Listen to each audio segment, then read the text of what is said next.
Hey, you guys!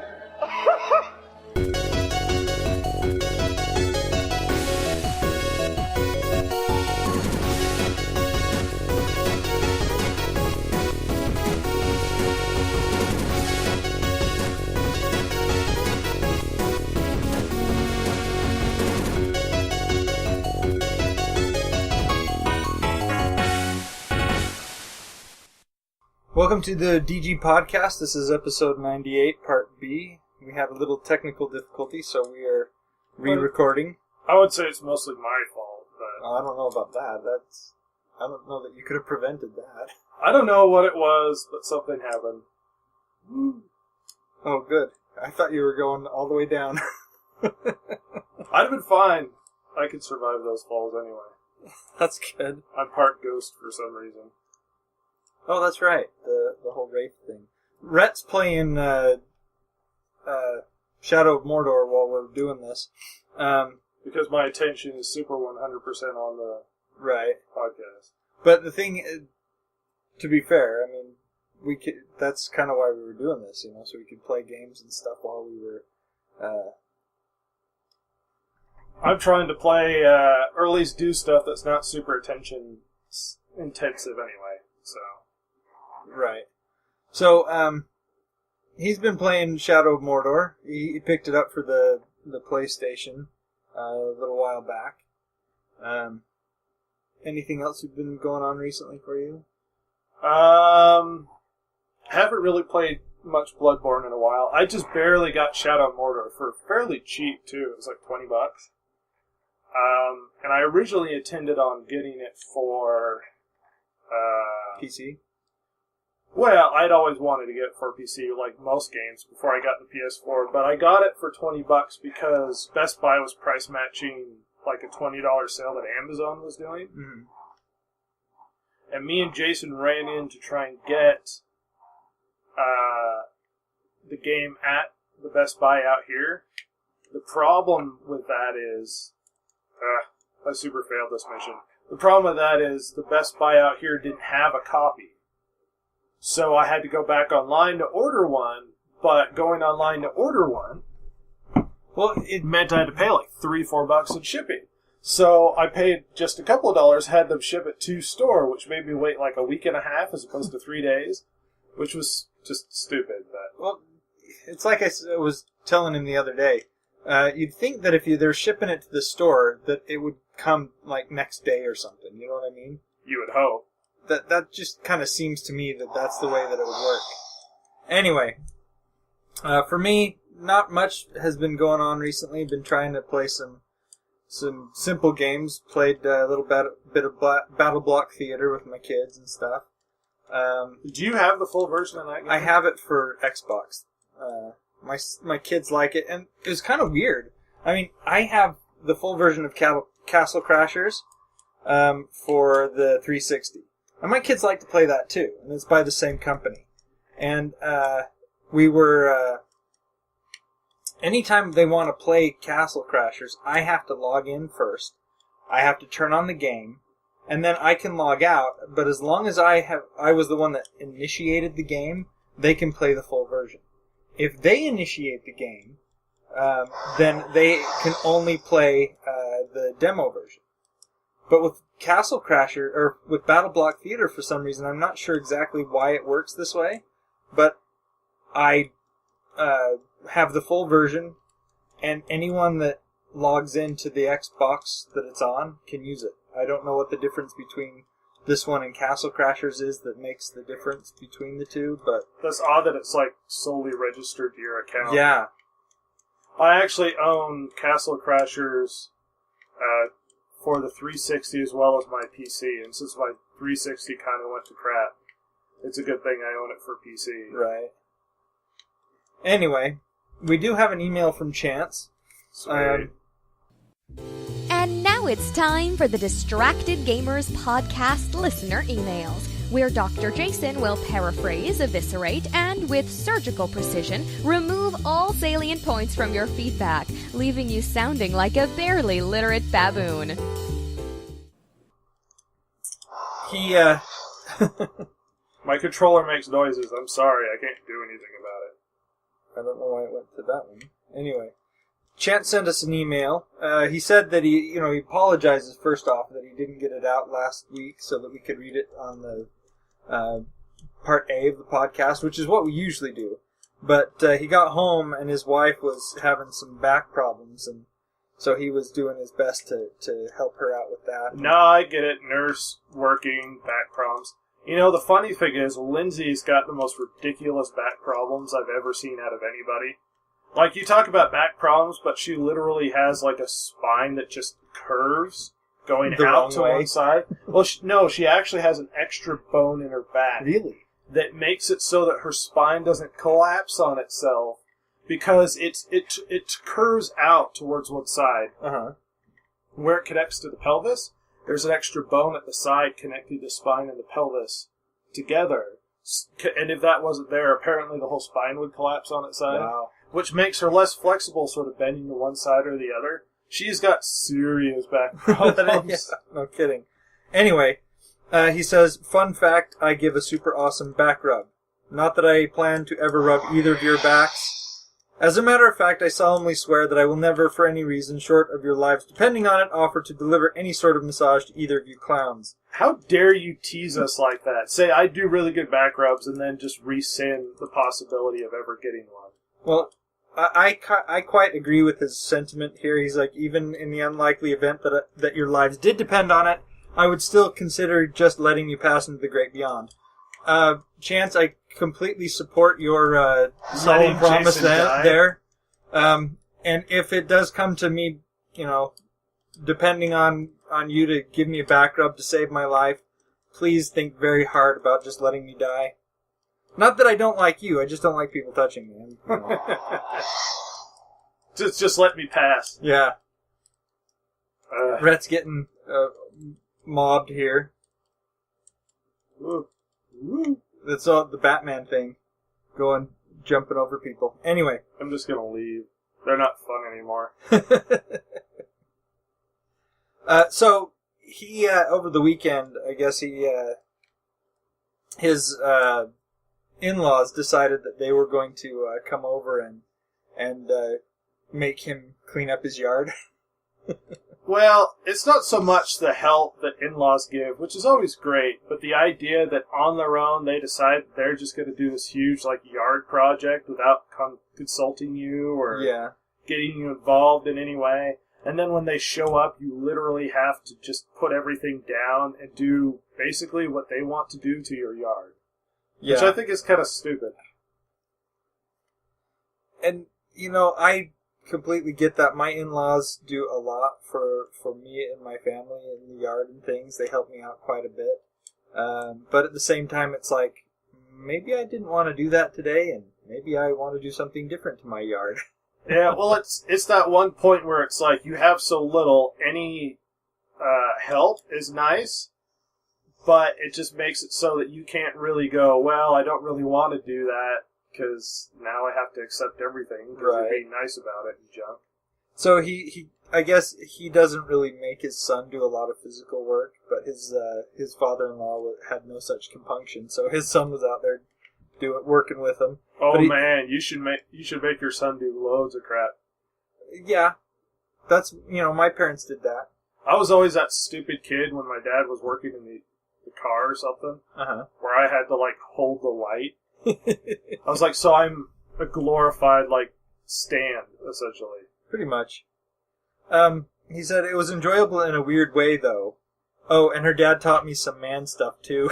Yeah, we need to push up Chance here a little bit. He showed me how to adjust a chainsaw, fix a riding mower, and burn wet wood. I feel more masculine for his having visited. Nice.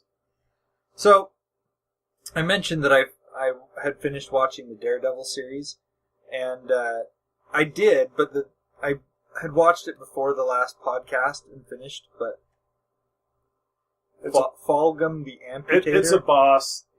They're all over the place. And so you have to take him out. Yeah, well, that's the hope in the midst of all this nonsense. Or not take him out, but convert him. Take him over. No, I'm probably going to kill him. Anyway, So he's glad that I enjoyed it, and according to him, it's the best portrayal of a major character to date, in his opinion. And he can't wait for the second season. I agree, the second season is something that I'm really looking forward to as well. I don't know about the best, but one of the best. Certainly.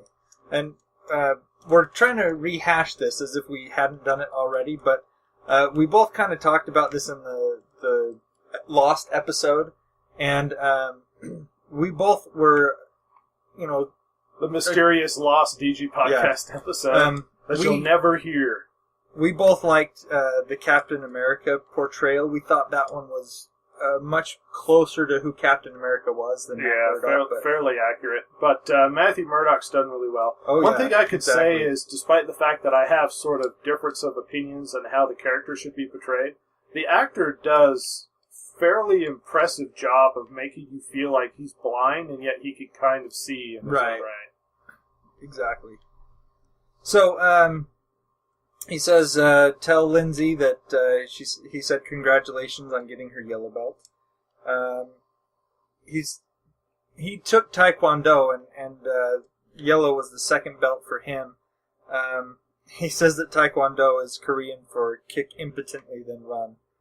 Yellow was his second belt. He said it made it to orange and was about to test for green when they moved from the local dojo. He was considering getting into Kung Fu at the moment. There's a local Kung Fu dojo that he's planning to check out. I don't know if they would really call it a dojo. Dojo's more of a Japanese term. Word, but yeah, good luck with that. We get the connotation there. Yeah, the thing is that one of the things, our sensei is very proud of his system and things, but he always says if the system doesn't fit, go find one that you like, And he's not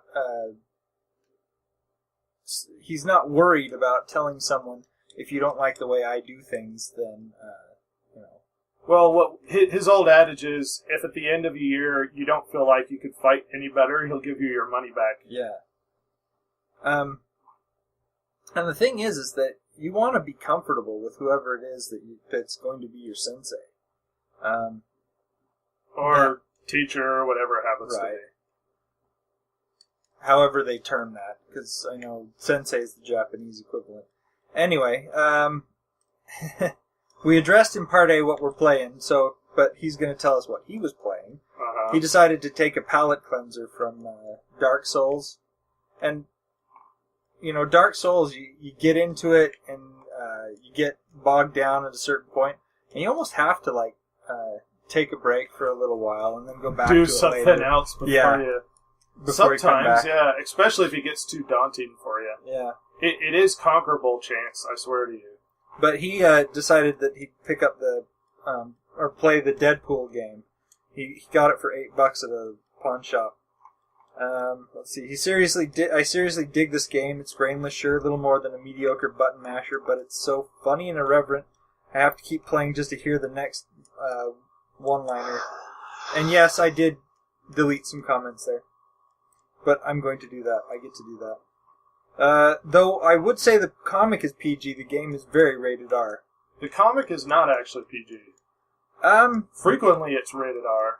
Yeah, Deadpool's one of those ones that... It depends on who decides to write it, yeah. But it's actually not PG at all. The thing is that there are a couple characters, Punisher and Deadpool are two of them, that they really get this... a lot of leeway from Marvel as to what can be in the comic, what they can say, whereas things like Avengers and Captain America, they keep it very clean because they're trying to get it to be. Well, I think it's implied that the character is supposed to be a bit more harder, tongue-in-cheek and offensive. Right. So he says that I think I enjoy it so much because Deadpool is basically me, but with muscles, powers, and schizophrenia. And funnier. Yeah. What? So what are you doing here? I'm looking at runes on my weapons. It's a thing. So you can... whole upgrade thing. Yeah. You can upgrade your weapons anytime you want when you have new runes, or is that only... Yeah, you get runes from killing the bosses. Uh-huh. And I'm just trying to get rid of the, hey look, you've got something, exclamation points. Gotcha. even though you don't really need it. I don't, not right now, no. So, he says that the first boss in the Deadpool game is evidently Chance White. And so, he thought... Did you murder him good? Probably. He thought that it was a fluke of the game, like it picked up the name of the person off of their profile. Well, they were trying to channel perverts, and this is what they got. There you go. Anyway, it's a big, fat, greasy crime boss, and his child says, my child was quick to draw weight-based parallels, little turd. Nice. So, chiming in on the Time Warner Comcast merger that failed, he was super stoked, as he says, to see Comcast drop the matter, but I'm waiting for the other shoe to drop. And yeah, it's like, so it failed this time, what are they going to do now? You know I actually honestly think Comcast is probably to keep their head down for a while. They took such a PR hit. And the amount of effort, not just funding, but time and money spent trying to get this whole thing to work, I suspect because of the huge PR hit that they're likely going to just not do much for a little while, just so that they don't catch a lot of attention. Yeah, because they've had a lot of negative PR for a while with that whole really worst company in America, really bad customer service thing with that guy calling and they wouldn't let him cancel. Right, that's true. He's kind of the opinion that they might let it go quiet for a while and then try to go through with the deal, but do it in a really quiet, underhanded way. That's possible. A lot of the government was behind it because there's a lot of money here. And I guarantee you they were milking palms, so to speak. Yeah. It doesn't bother me so much if it was a free market and companies were forming together and making mergers, but in an environment where the corporations as well as the government are so hand in hand, it's a scary thing to have something that big occur, which is why... I'm super, super happy that they didn't get their crap together. Yeah. Anyway, he says that the reason for his point of view is because he's every bit as jaded and cynical as you, but he hides it under layers of perversion and blasphemy. Yeah? Sounds about right. Yeah. I'm sorry to report that my game-buying addiction didn't get any better. I cannot help it. A local shop called Savers evidently has PS2 games for 99 cents. And then there's a local pawn shop that he found that has original Xbox and PS2 games for $1. What, he come walking back in the house with 20 games? Probably. He says I've added about 20 new games to my library in the past few days. And in order to kind of, pacify maybe his wife, he had to take her baby shopping. Or at least he says at least between game purchases, I took my wife baby stuff shopping to derail any nags lurking below the surface. Yeah. So it's probably, Well, it's not the whole, you buying something that's the problem. It's you have to shift it with her toys, so to speak. Right. And her toys right now are baby stuff. Yeah. So, he says that fortunately she's not going overboard on the baby stuff. She's of the opinion that the kid's going to grow out of it. And in about 5 seconds. Exactly. And so she has no problems with getting hand-me-down stuff from siblings and whatever else. So she's keeping their baby budget pretty well in check. Yeah, usually first mothers have got to have every little possible thing. We got the fanciest baskets and strollers and junk. You know what? Hold off on that stuff. People will give you that. Exactly. We actually didn't have a high chair or a swing, and one of my wife's friends, their kids had outgrown all that stuff, and what we got was a high chair / swing. It converted, depending on what you needed. Nice. And when the kid was really little, didn't need a high chair, because he was just too little, or she, anyway. And so we used the swing all the time. And then by the time they kind of got bigger and we were sitting up and eating at the table, then we didn't need the swing anymore. So we have a swing on the tree over here that's just a stick and some rope. And that works. I mean, that's what you got to do sometimes. Anyway, the more splinters, the better. Yeah. They'll learn. They'll get tough butts. So he says, "Did you hear Konami is axing the new Silent Hill game?" That's not entirely true. Not to make it sound like we've not talked about this before. I'm going to go through the whole drama. Well, the thing is that you could get that impression from some of the things that were said about it because Kojima is gone now. He's no longer there at Konami anymore. Well, all of this was sparked out because of the rumor of Kojima splitting with Konami and because of a comment made by Guillermo del Toro. Somebody asked him about doing the new Silent Hill game, and he said, "Unfortunately, I will no longer be working with Kojima," which made everybody freak out. He didn't specifically say that the game no longer existed. I suspect it will still come out in some form or another, whether or not Kojima or Guillermo del Toro are on the ticket in some way or another. Well, if they've got enough of the game built already, and they've got they'll enough just of shove a it out the vision, door. yeah, they'll keep going with it. They'll crap that thing out the door so quick. It's not so much. At least that's what the word was at the time when I had read some of the podcasts and stuff. Well, not read some of the podcasts, but read some of those blogs that were commenting on it.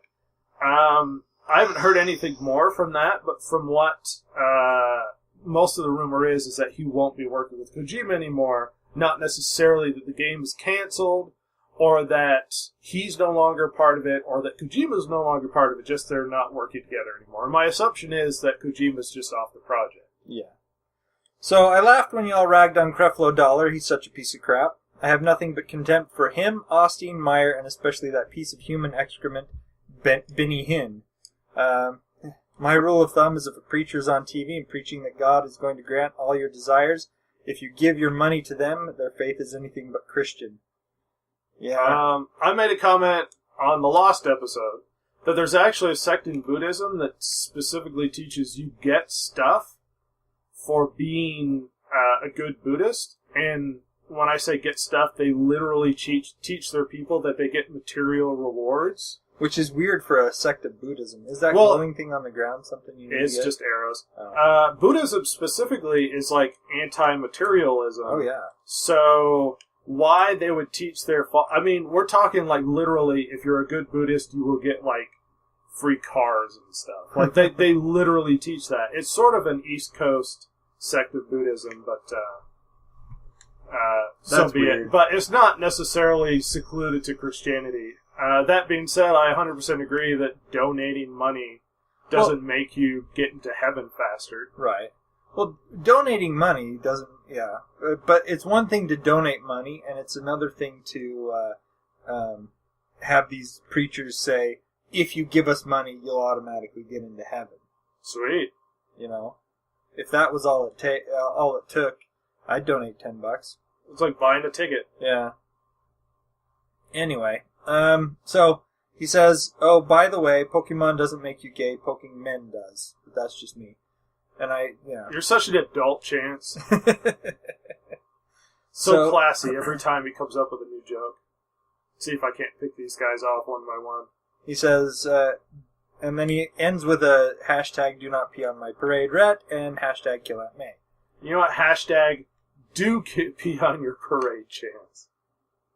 So you unlocked a new ability? I guess. I need to get intel. There we go. Figured it out. Figured it out, everybody. Nobody freak out. He's doing the Vulcan mind meld on a yeah, he tells me about the bosses and what they do and their vulnerabilities. Ronk the Scholar?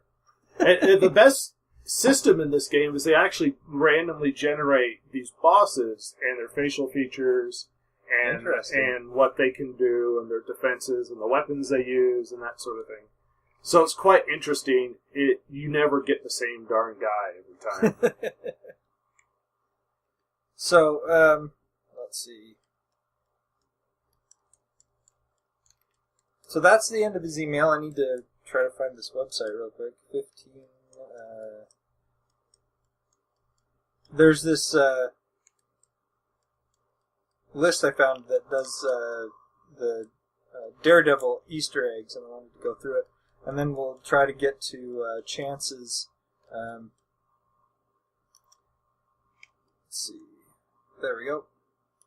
Okay, so we'll try to get to Chance's list as well. But we'll go through these pretty fast because they're not... some of them are pretty self-explanatory. I mean, we've got the incident, which it talks about, which is the Avengers plot from the movie. Right. Stan Lee did have a cameo, but almost a non-cameo even. Non-verbal, non-active. Yeah. He was just sort of around. Well, he was in a picture on the wall behind the sergeant's desk in one scene. To be fair, I didn't notice that, but I don't usually log, the pictures of, on the walls of any room. Even, rooms I'm in real life, let alone rooms that are in some show I'm watching. Unless they, make a specific point to point out the picture. Or he's, standing too close to the thing, you see it over his shoulder, so to speak. Because in Ben Urich's office, over his shoulder are news articles about the whole New York thing and whatnot. And they do talk about it, because it's actually part of the plot of the first episode. Yeah, to a degree. And then Josie's, that's where they hang out. Which is, honestly, I don't know about all these Easter eggs that the guys make comments in this thing, because it's somewhat expected that some of these things will be there. Right, it's like, Josie's. Did you see the Easter egg about Daredevil having a red suit? I was like, yes, because he has a red suit. And in Daredevil, they hung out at Josie's. And they have Fogwell's gym. Fogwell's gym is super expected. Did you see what his dad's name was and that he was a boxer? That's an Easter egg. Melvin Potter was in there. They specifically point out that in Melvin Potter's shop, it was expected that he would be there, but they have Stiltman's legs. Nice. In the background. Stiltman was such a retarded enemy. Yeah, it was. And he was specifically mostly a Daredevil bad guy. Yeah. I think if Spider-Man fought him. Yeah, but it'd be one of those, it'd have been over in 5 minutes. Yeah, pretty much. Let's see. Madame Gao's reference that the wheel constantly turns, they thought that might have a reference to the Zodiac crime cartel. But that's stretching. They did have a thing about Van Lunt, who was the head of the Zodiac crime cartel. Let's see, Atlas Investments was a reference to Atlas Comics, which was what Barfa Frogblood, nice, was the name that used to be Marvel before they became Marvel. This next one, Rhett and I talked about it, and it is a possibility that it is an Easter egg. It could also be nothing else. But there's a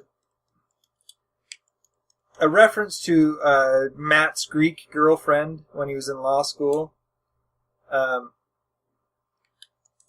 And so, yeah, it's like we were talking about it. It could mean that it was... I don't know. It's just too vague enough a comment for me to be like, oh yeah, that's definitely Elektra or whatever. Right. The next one was even more vague.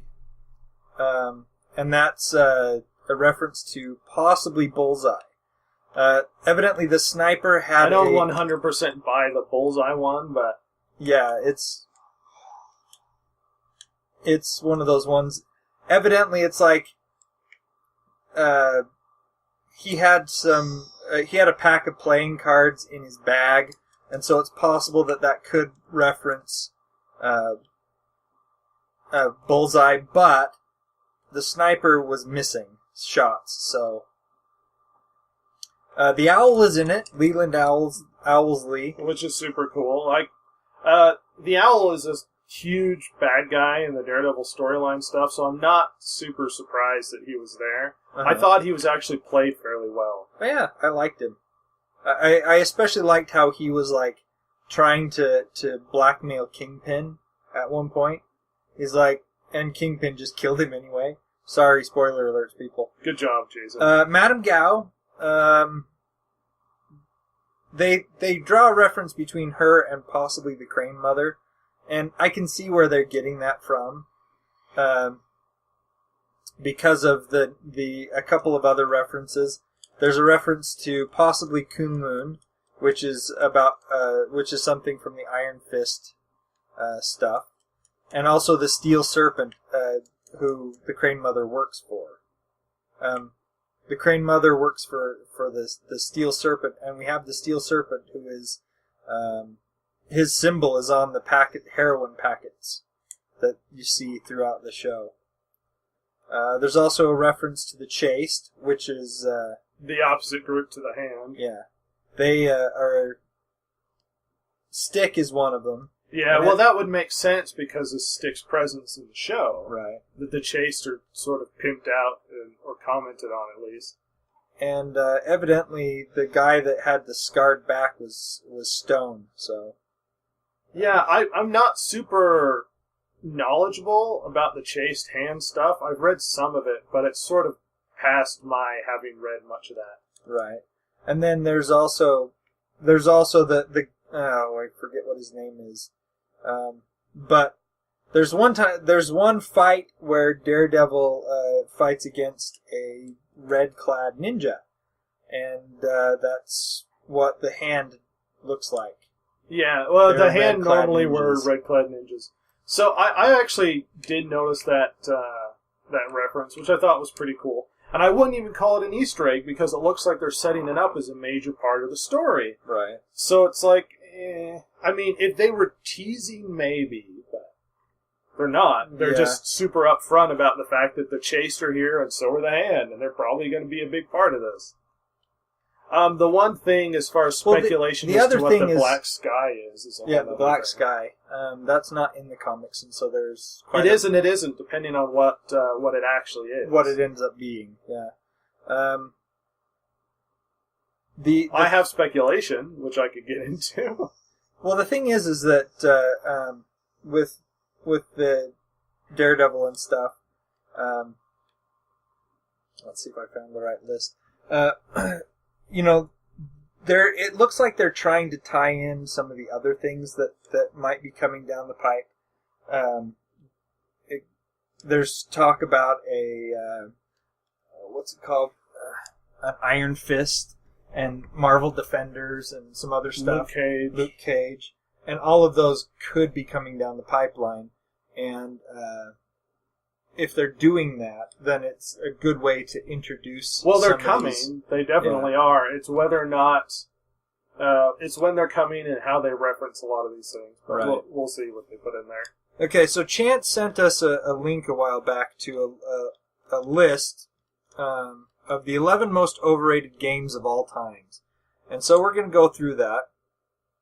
And then we'll see how we're doing on... Well, we're doing pretty well on time. So we won't have to go through this one too super fast. Right. But the first one on the list is BioShock Infinite. Absolutely. Look, I've complained about this game far too many times, which is what I said in the Lost podcast. But it's not a good game. Look, I could go after the nitpicky stuff of why I didn't like it, but let's be specific as why it wasn't a good game. One, it was unfinished. Okay. A lot of the content that was originally intended for the game, you were originally intended to be able to interact with Elizabeth, I believe her name was, and do a lot more than her just simply throwing you ammo. And a lot of that was cut because of a lot of different reasons. There were whole enemies that were taken out. You actually had despite the fact they left in the George Washington giant robot, they had a giant robot of Abraham Lincoln, which apparently they removed. They were okay with George Washington doing stuff, but not Abraham Lincoln doing stuff. Evidently. A bunch of the people who actually worked on the project flat out quit because of how offensive they found it. The combat was watered down and pathetic compared to the original BioShock games. So the game is by far overrated. It's just, people were so psyched about it, and it pulls you in really well with the environment and stuff, which is something Kevin Levine does really well. But he is probably one of the biggest douchebags in gaming history. He is even more of a douchebag than Peter Molyneux, who's actually a nice guy, just promises too much whenever he makes a game. Yeah, he promises the moon and delivers nothing. Delivers like a rock that might have been from the moon, and we're not entirely sure. It's got holes in it. But yeah, I mean, the thing is that BioShock Infinite was building on the popularity and the whatever else from BioShock, from the original. And there were so many fans of the original game that, there was just when BioShock Infinite came around, it's like, well, oh man, this game is so shiny and new. We gotta get in on this, but it wasn't really that great. And if we're being honest with ourselves, no, it was not a great game. That and like, what I'd like to say is that there was stuff about it that was just so offensive. You know what I mean? Personally, it was offensive. Yeah. Anyway, next one, Mortal Kombat, the original one. A lot of the hype of what the original Mortal Kombat got was because it was so violent, and it looked the character it looked models good were for the time. Yeah. But the game was not very good. I mean, combat system wise, it was sort of watered down. How many times have you had that occasion where you had to ban Scorpion because he was too awesome? Yeah, and the thing is that you always tried to do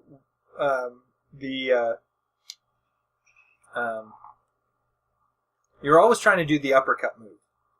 Well, you always had that stupid moment where both of you are trying to uppercut at the same time. And you're like, just going like up and down and you're missing. It's like, oh, this is stupid. Because the uppercut was probably the best thing on there. And the only reason why people played it was because of the fatalities, which were super cool. Yeah, at this point, the article here points out that there was Street Fighter and Mortal Kombat around at the same time. And with Street Fighter, you had new mechanics. It was so deep and well done. The combat system was perfected. And then what Midway offered was Babalities and Fountains of Gore. Which is absolutely true. Yeah. So Chance was into it. Yeah. Little Big Planet is the next one on the list. I've never played Little Big Planet. I don't think it's really offering more than people think it is. It might be a bit more hyped among the community that play it. But it's really just a basic platformer, and the fun of it is you actually create the environments that you play in, which I don't think is overselling that aspect of. Right. The thing that it points out here is that it was positively received almost overwhelmingly by critics and stuff. But once you get into the game, it handles like total crap, and nobody wants to play a platformer with bad controls. Well, it's like how many times people would get online and then they would be playing in like a map that's covered in suspiciously looking penis places. I mean, the game was mostly about creating your own levels, and that was the enjoyment of it, the sandbox aspect to it. Right. Exactly. So the next one, Metal Gear Solid 4. Yeah, I would say that was overhyped. The game is fun. I'll give it that. But it is so freaking boring. This is coming from somebody who not only loves Metal Gear, but has beaten Metal Gear Solid 4 twice, I believe. And it's good, but it is boring, and like Kojima games, the story is convoluted and not even just hard to understand, but I don't think he wants you to understand it. It's like when a writer writes something in just a certain way to make it feel like, oh yeah, this is deep, when it's not. Well, it's kind of funny that they point out here Inception. Yeah, there you go. It says, they said that reviewers praised it despite it being predominantly incoherent cutscenes. And then, let's see, the stealth gameplay of the franchise gets de-emphasized, and it's much easier to just run and gun your way through. Oh, it super is. Which shouldn't be what Metal Gear Solid's about. What is the title of the original Metal Gear Solid? Enhanced Stealth Combat or something like that? Yeah, something like that. I was like, okay, so now I can just run around and murder people for no good reason. Yeah. It's just, it was too easy, and the combat was closer to a basic shooter than it was like a third-person shooter. Right. Gran Turismo 5. in my opinion, all the Gran Turismo games are overrated. Agreed. Not just 5. I don't forget which Gran Turismo game I played, but it wasn't really fun. I stopped playing it after maybe making it around the track once or twice, and that's about it. It could have been Gran Turismo 4 rather than 5, but... Overhyped? I don't know. If we're being fair, people who really love that game and overhyped it were the ones that were really into Gran Turismo. Right, that's true. The game's so specific and so perfect, apparently, that all the different cars handle like they should. Like the cars themselves should, and apparently it's just too detailed at some degree. Oh boy. So, The Sims is the next one on our list. Overhyped? I don't know. For the average player, yeah, but I think everybody who got into The Sims got exactly what they wanted to. Addicting gameplay that was super attractive, where you got to build stuff and play The Sims lives. I don't think they oversold it. Maybe the addiction part, but I think it's actually fairly addicting, and I wouldn't recommend getting into it, especially if you want to casually play it, because it's not a casual game. Women love the crap out of The Sims. That's true. God of War is the next one. Yeah, 100% I'd say it's overrated. I mean, gameplay-wise, nobody had seen such a good action fighter like that before. But the game itself was just... It didn't attract me in certain ways. It would have the puzzles. And though it was balanced fairly well, I would say it's way overblown. I was never a big God of War fan.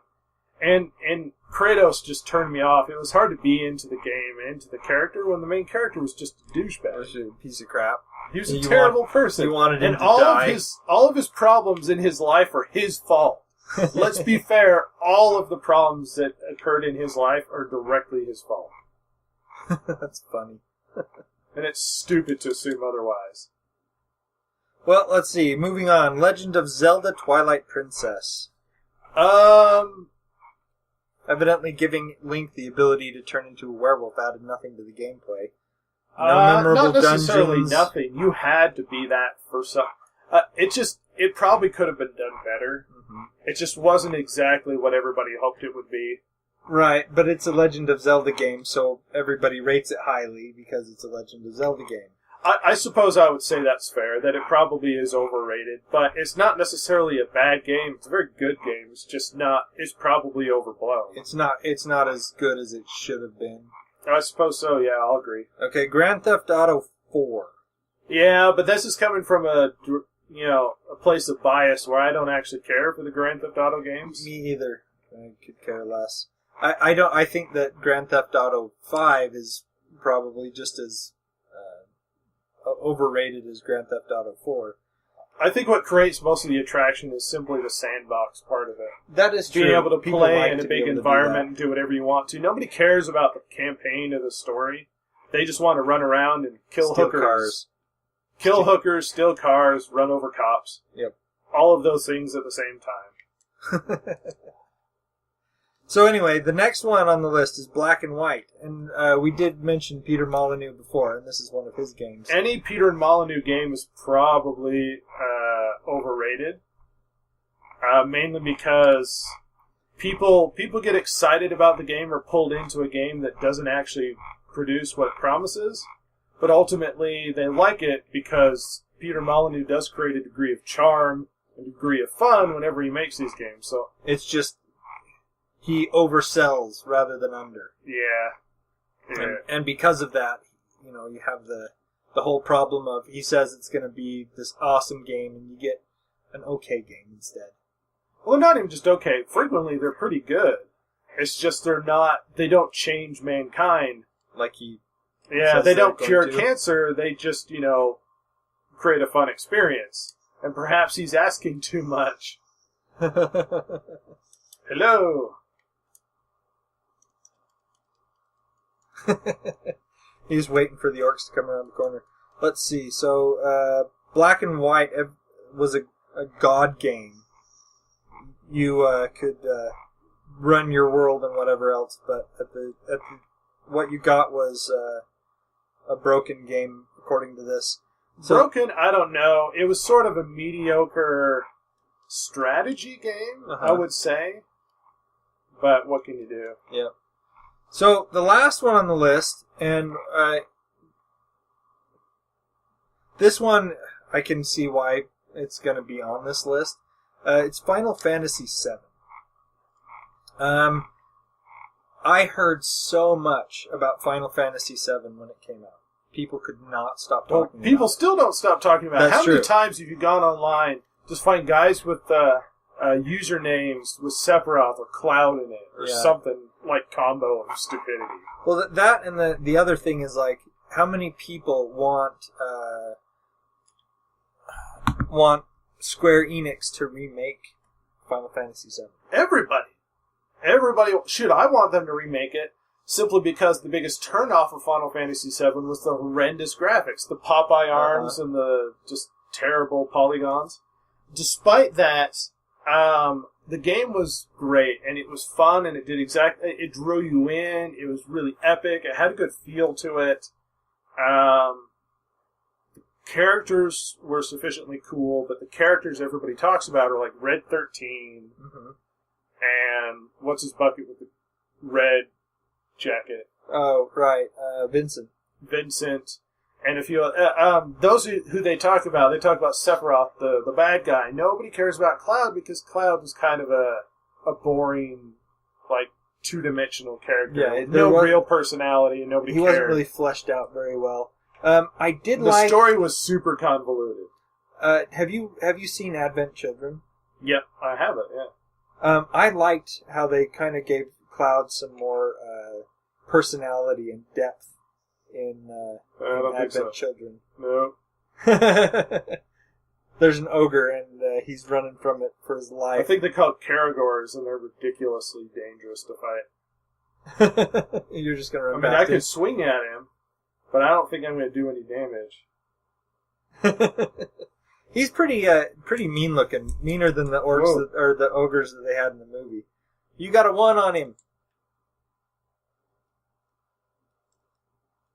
Yeah, it was just a one combo, and he hit me once, and I nearly lost all my life. I'm getting out of here. I'm wussing out. You got always back down, everybody. Yeah, there you go. Back down always. You'll come back later and kill him, right? Well, I think they actually go through this tutorial of killing one of them. So I don't think I actually have the skills yet to do it. Actually. That's funny. Yeah, because I can't actually kill the guy. So, what did you think of our Easter eggs and overrated games? Let us know and send us an email or a tweet. Let us know what you thought. Yeah, super excited. If there's any games that you think were overrated that we didn't talk about, let us know. We will talk about them, whether or not we think they're overrated. Yeah. And then we'll move on to our final... the end of the greatest bracket we've ever done. Suck it, Chance. I want my new hashtag to be hashtag do pee on Chance's parade. Just constantly pee on Chance's parade. I'm drinking water and peeing on your parade. At the same time, so you can keep a constant stream. Perpetual. So anyway, the last two combatants in our tournament are John McClane and Judge Dredd. Now, here's the sad part. In the last episode, we discussed this and actually came to a conclusion. The conclusion was good. It's fairly easy for us to walk into this and go, oh, well, it's this person because we've already had this argument. Right. So hopefully we can explain our justifications. I think part of me carried a lot of John McClane bias. We like John McClane. Yeah. He's a fun character.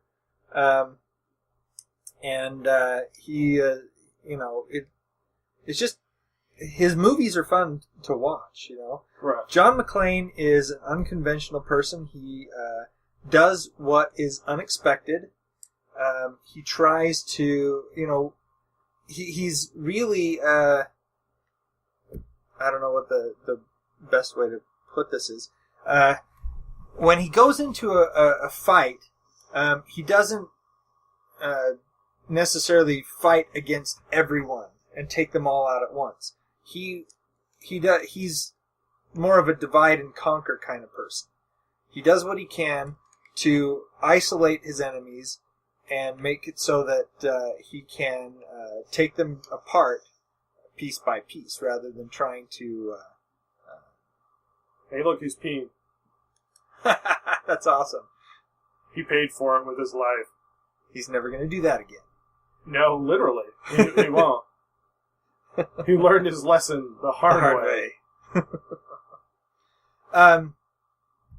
Judge Dredd, on the other hand, is...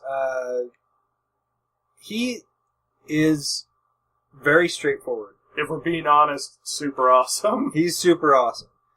He doesn't hesitate.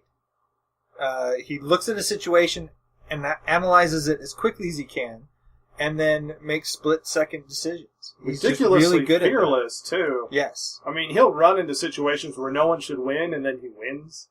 And he's much better equipped than John McClane. Both body armor and firepower.